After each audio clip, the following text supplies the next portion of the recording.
Today, I want to talk about grief and not in a way that most people talk about it, where they try to resolve it. So, if you're listening to this, trying to get that sense of relief, I just want to name that up front. Because what I have come to understand about grief is that it's not something we get through. It's something that we stand inside long enough in order for orientation to change. I think what most people call grief isn't actually sadness, it's disorientation. And if you're in it right now, you might feel foggy, you might feel ungrounded, emotionally quiet one moment, but then overwhelmed the next. None of that means that you're regressing. It means that something fundamental has changed and your system hasn't reorganized yet.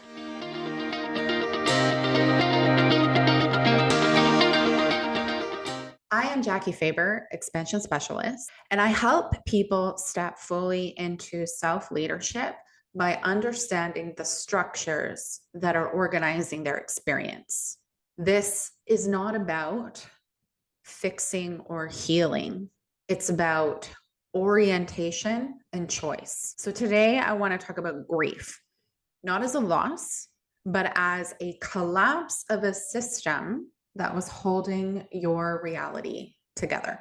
When we lose a person or a relationship, an identity, or a future that we were orienting towards, we think the pain comes from the loss itself. But I have come to realize that that is not actually what is destabilizing us. What destabilizes us is that the internal structure that was organizing reality is disappearing.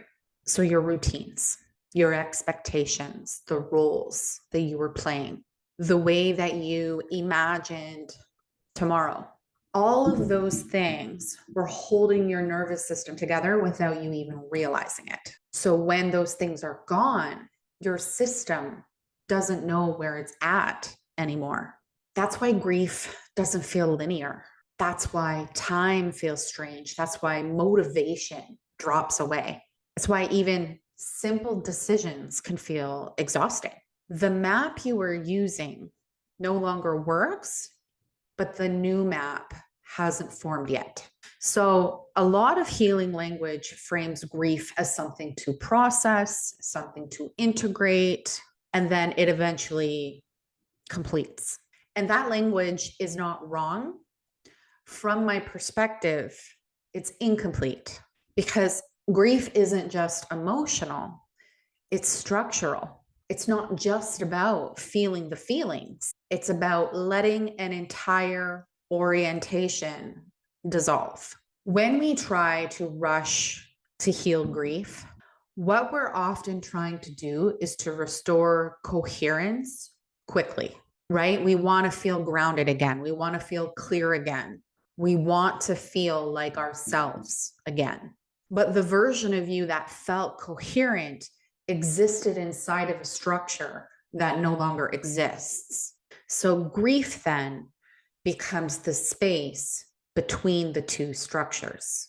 And I think one of the most painful parts about grief isn't the sensation itself, it's the meaning the mind assigns to stabilize itself. Things like, I didn't matter. I imagined it. It was wrong. That experience wasn't real.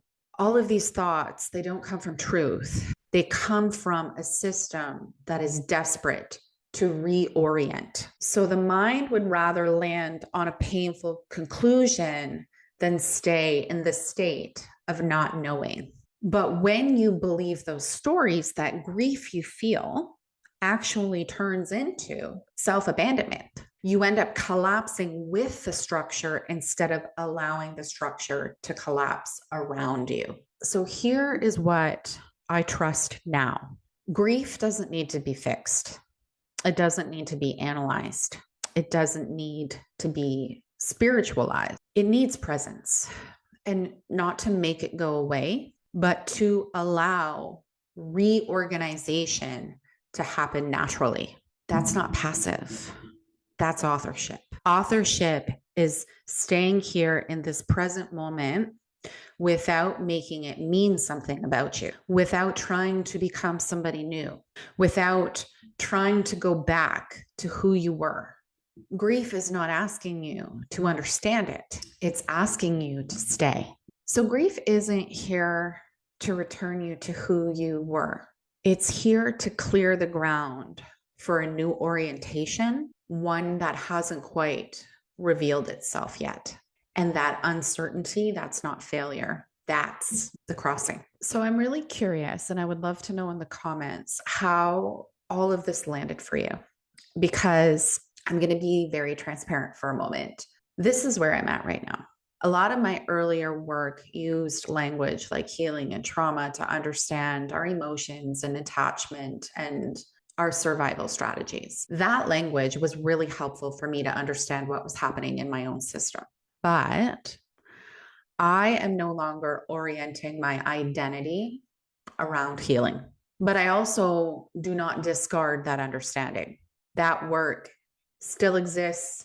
It's 100% important. In fact, I have accumulated all of my healing tools into a library that is fully accessible for anybody who identifies with being on a healing journey. But I myself am shifting out of that space. And the way in which I speak about these things is going to change. And so I am curious. Please let me know in the comments if this resonates with you. And I will see you in the next video.